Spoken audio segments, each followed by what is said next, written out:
Job చేస్తూ వచ్చాను. ఎక్కడైనా వచ్చినా అందరూ నాకు ఆప్తులుగానే అనిపిస్తారు కానీ ఎవరిని నేను దూషించను, ఎవరికి నేను హాని తలపెట్టను. మీరు కూడా మీ భవిష్యత్తులో మీ పిల్లలను అందరినీ అలాగే చూసుకుంటూ భారత పౌరులుగా తయారు చేయాలని నా యొక్క మనవి. ఇంతకంటే నాకేం అవసరం లేదు. వారికి నేను కృతజ్ఞతగా ఉండాలి. మీరు కృతజ్ఞతగా ఉండాలని మీ పిల్లలు ఆటోమేటిక్గా ప్రవర్తించగలుగుతారు. ఇందుకోసమని మీకు అందరికీ ధన్యవాదాలు తెలుపుకుంటూ జీవితం గురించి మీరు చెప్పినందుకు నాకు ధన్యవాదాలు తెలుపుతున్నాను. పనిచేసేవారు అతను ఉద్యోగం విరమణకు ఎలాంటి ఇబ్బందులు లేకుండా ఎలాంటి రిమార్క్స్ లేకుండా చేసినందుకు అభినందనలు తెలియజేస్తున్నాను. ప్లస్ అతని న్యాయంలోనే ఇక్కడ కొత్త బిల్డింగ్ మన కిరీట్ రాజారెడ్డి గారి దృష్టిలో పూర్తయి ఈ బిల్డింగ్లోని ప్రయోజన చేసుకుంటున్నందుకు కూడా ఆనందంగా ఉంది.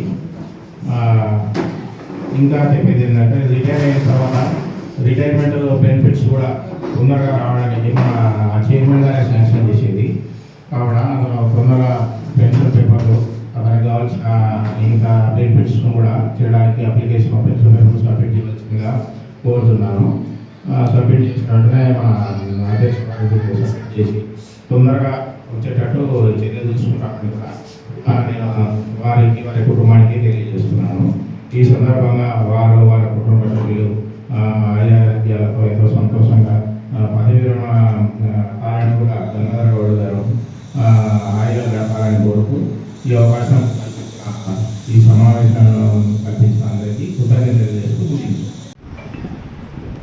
వాళ్ళ రిటైర్మెంట్ ఫంక్షన్ చేసిన జిల్లా గ్రంథాలయ సెక్రటరీ బుద్ధారెడ్డి గారు మరియు స్టాఫ్ మరియు ఇక్కడికి వచ్చేసిన వాళ్ళ బంధుమిత్రులందరికీ పేరు పెట్టిన ధన్యవాదాలు తెలియజేస్తూ, అదేవిధంగా గంగాధర రోడ్డు నేను వచ్చి కూడా 11 నెలలు అవుతుంది.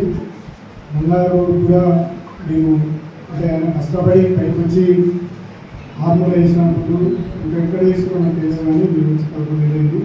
నేను కోరుకునేది ఏంటంటే ఇక ముందు కూడా మీరు కార్యక్రమంతో సుఖంగా ఉండాలి. ఇక్కడ నేను వచ్చిన 11 మాసాలలో ఇక్కడ వచ్చిన పిల్లలకు ఏ విధంగా చూసినామో ఇక ముందు కూడా ఈ సేవలు అవసరం కాబట్టి ఇంకా ఏదైనా అవసరం ఉంటుంటే ఇక్కడ వచ్చి స్టాఫ్ మీకు ఏదైనా అడిగినట్టయితే కూడా వాళ్ళకు సజెషన్స్ ఇస్తూ ఇవ్వాల్సిన బాధ్యత మీపై ఉందని చెప్తూ ఇక్కడ ఉన్న ప్రతి ఒక్కరికి పేరు పేరుగా ధన్యవాదాలు ముగించుకుంటాను.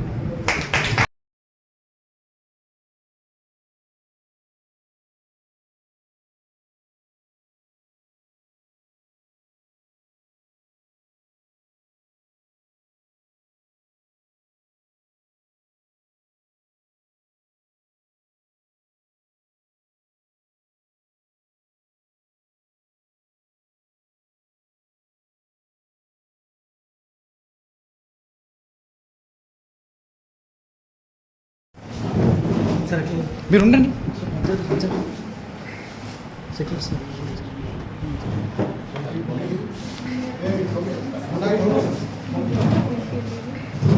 సార్ ఒక్క నిమిషం నేను చెప్తే అప్పుడు ఓకే.